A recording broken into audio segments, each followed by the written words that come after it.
daawadayaal waxa hortiina ka muuqda qaar ka mid ah ardaydii wax ka baratay barnaamijka afka Soomaaliga ee magaalada Kitchener gobolka Ontario dalkan Canada waxaan wax idinka tusaynaa qaabkooda waxbarasho iyo sida ay luqadda afka Soomaaliga u barteen ardaydan oo arday dhammaantoodba ku dhalatay dalkan Canada waxaan ku hormarinaynaa Cabdilaahi ayaa ugu hormaraya oo idin akhriyaya sheeko Soomaali ah ku soo dhawaad Cabdilaahi waaba waxa jiray saddex dibi oo mid cad yahay mid madow yahay midna guduudan yahay waxay ku noolaayeen oo daaqi jireen kayn barwaaqo ah maalin maalmaha ka mid ah ayaa wax ku soo biray libaaxi wuxuu sheegay in ay iskaashadaan oo cidlada iska weheshadaan libaaxi ayaa dibigii gadodna iyo kii madooba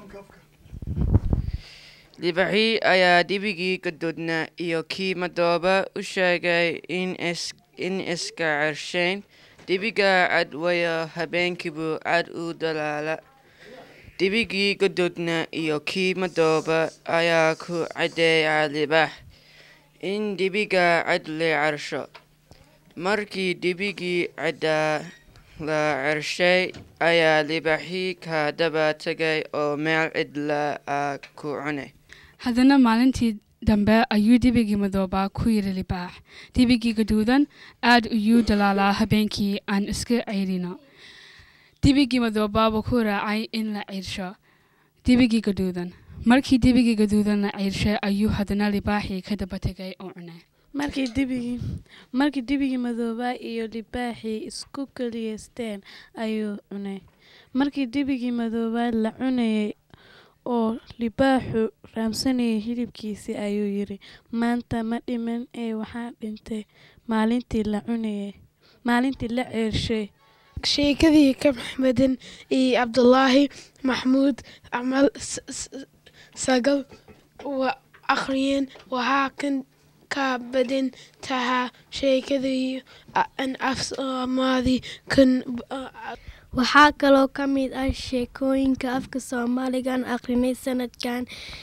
diin iyo dawaco timir kamaal burweyne dagdheer bin hawaas iyo sheekooyinka kale waxaan kale oo baranay dhaqanka iyo hidaha Soomaalida sida xoolo ay dhaqdaan ay ka mid yihiin geela ariga lo'da iyo idaha waxaan kale oo baranay qoraalada iyo kicintii af Soomaaliga iyo in luqadda Soomaaliga qaane tahay oo English ka fududee akhrinteedu laakiin ka eray badan tahay afka Soomaaliga wuxuu qiina ku yahay gabayadii iyo maxmayada waxaa ida sheegay Soomaalidu wuxuu dahay aqoon la'aan waxaa efta la'aan waxaa laga wala without knowledge is without a lie barshadii iyo ku halka afka Soomaaliga waxaa macaan daawadayaal intaas aad hadda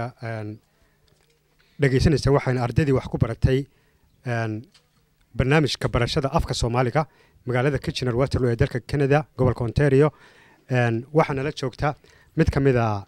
macallimiinta wax ka barta ardayda wax barta ardayda barata luqadda afka Soomaaliga ee magaalada Kitchener waa Ceylon Cumar Xaashi Ceylon ku soo dhawow barnaamijkan bal in yar uga waran dadweynaha daawanaya barnaamijkan qaabkii aad ku bilowdeen barnaamijkan waxbarashada ardayda tiradoodii iyo xilliga aad bilowdeen iyo maanta oo aan joogno gabagabadii xafladda dhammaadka sanad dugsiyeedkan 2009-2010 Ceylon aad ay u mahadsantihiin waxaa mahadle maanta inaan luqadeena Soomaaliga ahayd la qoray dadaal badan kadib ilaaha mahadle iyo guddi aad iyo aad ugu soo dadaalay in la qoro luqadda Soomaaliga kadib markay dhibaatooyin badan waalidiintii iyo caruurtii ay ka in loo kala turjubaan ay noqotay ayaa nasiib wanaag maanta ee nasiib iyo fursad waxaan u yeelanay inaan luqadda Soomaaliga ahay la qoro marka waxaan bilaabnay September hadda wax oo kaliya aan dhiganay waa 9 bilood marka haddana waxay si fiican ilmihii heer waxay gaareen inay aqriyaano ayna qoraano waalidiintana aad iyo dadaal weynay muujiyeen aad ayayna ugu mahadsan yihiin guddiga oo si condition la-aanta ah iyo madaxda guddiga Soomaalida community-ga iyo geediyo aad halkan dheer u soo maray aad ayaan ugu mahad celinaynaa marka waxaan leenahay insha Allah sanadka dambana inta iyo in ka fiican inay gaaraan waa mahadsantihiin waad mahadsantahay Salon Cumar Xaashi waxay ahayd mid kamid ah macallimiinta wax ka barta wax ka dhiga dugsiyada lagu barta luqadda afka Soomaaliga magaalada Kitchener ee dalkan Canada waa mahadsantahay Maxamuud waxaan mahad u celinayaa TV-ga Bahda Soomaalida maanta nagala soo qayb galay barnaamijka waxaan kaloo mahad u celinayaa community-ga Soomaaliga oo barnaamijkan isku dabariday iyo waalidiinta iyo ardada maanta xafladda nagala soo qayb gashay oo sida aragteenba akhrisay sheekada quruxda badan ee gaaban oo af Soomaaliga ah ardadan markay bilaabayeen fasalka ma ayan aqoon si Soomaali loo kacsho iyo erayada iyo xarfaha Soomaaliga maantana mahad Ilaahay waxay awood u leeyihiin inay warqad kasta oo Soomaali akhriyaan oo luqadooda ku akhriyaan afka hooyo intaasaan uga baxayaa Cabdiraxmaan Ciise waxa isaguna nala jooga meeshan Cabdiqaadir Cigaal oo ah gudoomiyaha Somali Community Kitchener iyo Waterloo Ontario dalkan Canada oo isaguna wax ka oran doona barnaamijkan sidoo u dhacay Cabdiqaadir Cigaal jala gudoomiye Assalaamu alaykum wa rahmatullahi wa barakaatuh marka ugu horeysa waxaan mahad u celinayaa qolada markaska Mark oo nagu soo dhaweysay inaan ku dhigano xafladda tan markaskooda taas marka hore ayaan u mahad celinayaa tan kale jaaliyadda guud ahaaneed khaas ahaan waalidiintii ilmahooda maalin walba oo sabtiya keeni jiray muxuu ahaa iskuulka si ay u bartaan afka Soomaaliga marka luqad kasto dheeraad la barto qofku waxbay taraysaa arabtu waxay ku mahmahadaa man tacallama luqata qawmin aamana makrahum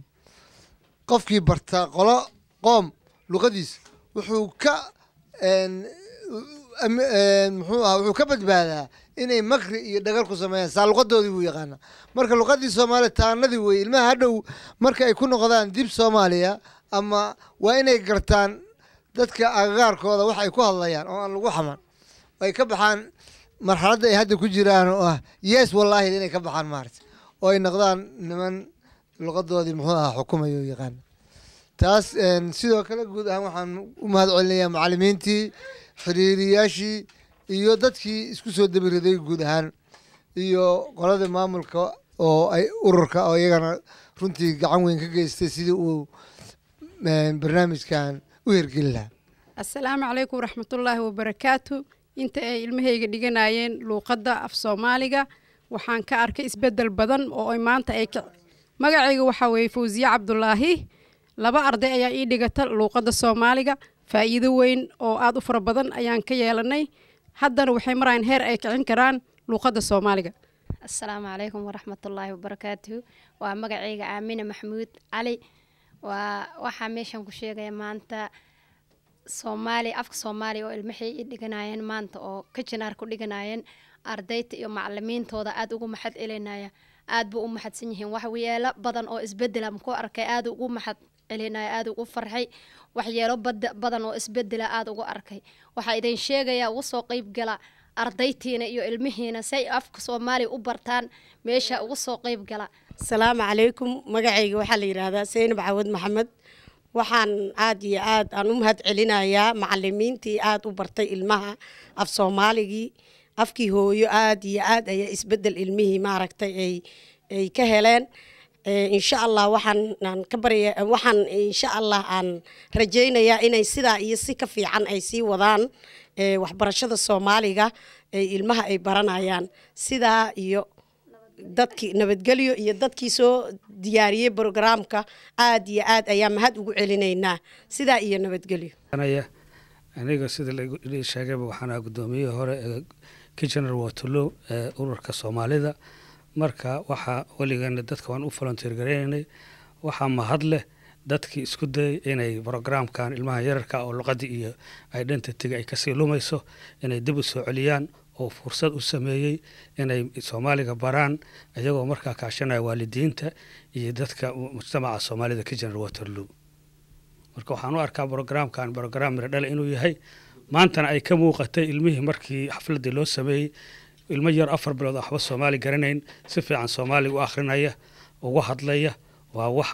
ku dayasho badan wadanka intiisa kale dadka Soomaalida ay jaalidaha ku nool. wallahi waxa ma hadla Ilaahay ka sokow dadkii soo qaban qaabiyay barnaamijkan oo odayaal iyo dhalinyaro iyo waalid isugu jiray taasoo ah mid volunteernimo oo maartay maanta oo wax yani jeeb ama lacag ama howlgal kale aan ahayn oo yani volunteernimo taas darteed waxa inta soo barnaamijkan meera ka soo dhashay wiilashayda yaryara oo ku dhashay dhakhtarka kan Grand River ama Grand River Barke Hospital Kitchener Waterloo oo maanta 14 iyo 7 jirka maanta af Soomaaliga inay kicin karaan akhrinayaan sidaa darteed waa barnaamij cajiib waxaan rajaynayaa hadii Ilaahay yiraahdo community Kitchener Waterloo inay halkaan nooga sii wadaan annagana hiliyo wax allaale waxay nooga baahanayaan garab gallo qaban qaabada wada arkayseen intii la joogto maanta arkaysay wax walba ku kacay meeshaas wax ka yimid dawladda ama meel kale ka yimid ma aha waa jeebkaygu ka yimid jeebka waalidiinta iyo volunteerkii meesha jooga Soomaalida baa ka yimid marka walaalaha ay kale waxaan ku tusaynaa ama rajaynayna inay nagu daydaan oo ay ka baxaan yani waxyaalaha qaar kood oo hebel loo siimaado dhalinyaradii oo ka dhumay identity ka dhumay afkii ka lumay afkii hooyo ka lumay inay nagu daydaan oo kuwa ku daydaan sidaa darteed waa rajo weyn baan ka leenahay sanadkan halka ka sii wadno hadii Ilaahay yiraahdo Ilaahayna gaarsiiyo guddiga soo qaban qaabiyay iyo volunteerkana aad bay u mahadsan yihiin iyo barnaamijka wuxuu soo qaban qaabiyay assalaamu calaykum waraxmatullaahi wabarakaatuh dhegeystayaal daawadayaal waxaad daawateen barnaamij aad u qurux badan oo si wanaagsan loo soo agaasimay wuxuu ahaa barnaamijka xiritaanka sanad dugsiyeedka 2009 iyo 2010 oo lagu soo gabagabeynayay xiritaankii barnaamijka barashada afka Soomaaliga ee gobolkan Kitchener Waterloo Ontario ee dalka Canada magacaygu waa Maxamuud Axmed Geemajigaawi